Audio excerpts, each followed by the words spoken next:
Welcome to the episode 3 of supplement series. Last 2 episodes में हमने बात करी थी क्रिएटिन और शिलाजीत के बारे में। अगर आपने वो वीडियोस नहीं देखे तो उनके लिंक्स मैं यहाँ पे प्लेस कर देता हूँ, आप जाकर देख सकते हैं। आज हम बात करेंगे BCAA की, एक बहुत ही कॉमन सप्लीमेंट्स जो आप अगर जिम ज्वाइन करते हैं तो ये ट्रेनर सबसे पहले लेने को बोलता है। क्या BCAA लेने का कोई फ़ायदा है? फ़ायदा है तो कितनी क्वांटिटीज़ में लेना चाहिए? अगर आप ऑलरेडी BCAA ले रहे हो तो उसके क्या नुकसान है? क्या उसको हम लंबे टाइम तक ले सकते हैं? क्या उसको जिम में वर्कआउट के टाइम लेना चाहिए या वर्कआउट के बाद लेना चाहिए? आज हम ये सारी चीज़ें डिस्कस करेंगे। तो आइए चलते हैं सबसे पहले इस सवाल पे कि BCAA है क्या। BCAA का फुल फॉर्म है ब्रांच चेन अमाइनो एसिड्स। हमारी बॉडी को टोटल 20 अमाइनो एसिड की रिक्वायरमेंट होती है। जो प्रोटीन हम फूड से लेते हैं उसके अंदर होते हैं टोटल 20 अमाइनो एसिड। उसके अंदर से 11 अमाइनो एसिड्स नॉन एसेंशियल होते हैं जो हमारी बॉडी खुद बनाती है, बट उसके अंदर से 9 अमाइनो एसिड जो कि एसेंशियल होते हैं वो हमारी बॉडी को बाहर से लेना पड़ता है फूड के थ्रू। BCAA उन 9 अमाइनो एसिड्स में से ऐसे 3 अमाइनो एसिड्स है जो हमारी मसल ग्रोथ को प्रमोट करते हैं। उनका नाम है ल्यूसीन, वैलाइन और आइसोल्यूसीन। अब हम डिस्कस करते हैं कि BCAA हेल्प किस में करता है। एक रिसेंट स्टडी हुई थी जिसके अंदर से ये पता लगाया गया था कि सबसे ज़्यादा जो जिम जाने वाले लोग हैं वो BCAA यूज़ करते हैं। उसके अंदर से 37% लोग ऐसे हैं जिनको ये नोशन है कि BCAA लेने से मसल ग्रोथ प्रमोट होता है। अगर मैं मसल प्रोटीन सिंथेसिस एक आसान भाषा में समझाना चाहूँ तो उसका मतलब ये है कि जब आप वर्कआउट करते हैं तो आपका मसल ब्रेक डाउन होता है, और जब आप प्रोटीन लेते हैं, अमाइनो एसिड्स लेते हैं, उससे मसल रिपेयर होता है और मसल ग्रो होता है। तो जैसे ही लोगों को पता लगा कि एक सप्लीमेंट है जिसके अंदर 3 एसेंशियल अमाइनो एसिड्स है जो मसल प्रोटीन सिंथेसिस को बढ़ाते हैं, उनको लगा इसको लेने से डायरेक्टली मसल ग्रोथ होने लगेगा, और सारी मार्केटिंग और कंपनीज भी इसको वैसे ही पुश करने लग गई। पर मैं सबको क्यों मना करता हूँ BCAA में पैसा डालने के लिए या फिर BCAA नहीं लेने के लिए। जैसा कि वीडियो के स्टार्टिंग में मैंने बताया, एक प्रोटीन में 20 अमाइनो एसिड्स होते हैं, उसके अंदर से 9 एसेंशियल है।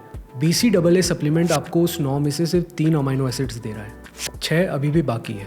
उन 6 को कंज्यूम करने के लिए आपको दूध पीना पड़ेगा, वे लेना पड़ेगा, अंडे खाने पड़ेंगे, सोया चंक्स खाने पड़ेंगे।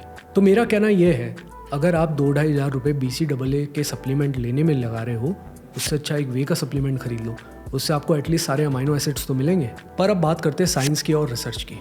एक स्टडी में ये देखा गया कि BCAA सप्लीमेंट को जब कार्ब सोर्स के साथ कंपेयर करा गया तो BCAA सप्लीमेंट ने जरूर मसल प्रोटीन सिंथेसिस दिखाया, और ये तो BCAA और कार्बोहाइड्रेट्स को कंपेयर करा गया था। अब चलिए बात करते हैं BCAA और वे प्रोटीन को कंपेयर करेंगे तो किसका मसल प्रोटीन सिंथेसिस ज़्यादा होगा। तो 2017 में जैकमैन एंड कलीग्स ने 10 इंडिविजुअल्स को लिया, उनको 2 ग्रुप में डिवाइड करा। एक ग्रुप को BCAA दिया और दूसरे ग्रुप को प्लेसिबो मतलब मैंने लास्ट वीडियोस में आपको बताया था, उनको बोला गया उनको BCAA दे रहे, बट सही में BCAA नहीं दिया गया।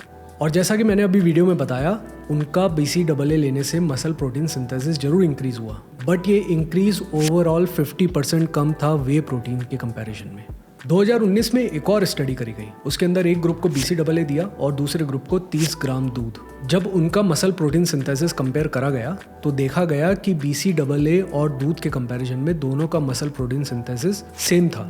ये सेम था शुरू के 2 से 5 घंटे, बट उसके बाद उसको जब वापस चेक करा गया तो देखा गया कि दूध का जो मसल प्रोटीन सिंथेसिस था वो स्टेबल था और BCAA का कम हो गया। इससे हमें ये पता चलता है कि BCAA आपका मसल प्रोटीन सिंथेसिस तो जरूर बढ़ा देता है, बट उसको स्टेबल रखने के लिए आपको वे प्रोटीन या दूध जैसी कोई चीज़ लेनी पड़ेगी जिसके अंदर सारे अमीनो एसिड प्रेजेंट है। तो इन कंक्लूजन हमने स्टडीज में ये तो देखा BCAA इफेक्टिव है, बट वो इफेक्टिव है कार्बोहाइड्रेट्स के against, not against way protein, दूध, अंडे और सोया चंक्स। तो मैं आपको यही एडवाइस करूंगा, अगर आपकी डाइट में ऑप्टिमल प्रोटीन है, यानी कि आप 100 से 150 ग्राम के आसपास प्रोटीन खा रहे हैं, तो आपको BCAA सप्लीमेंट की नीड नहीं है। और अगर आपका वैसे ही प्रोटीन इंटेक पूरा नहीं हो रहा तो जिस पैसे से आप BCAA सप्लीमेंट खरीदने वाले हो तो उस पैसे से एक वे का डब्बा ले लो और उससे अपना प्रोटीन पूरा करिए। तो आज हमने डिस्कस करा BCAA के बारे में। नेक्स्ट आप हमें कमेंट्स में बताइए कि हम कौन से सप्लीमेंट्स के बारे में बात करें इन द नेक्स्ट वीडियो।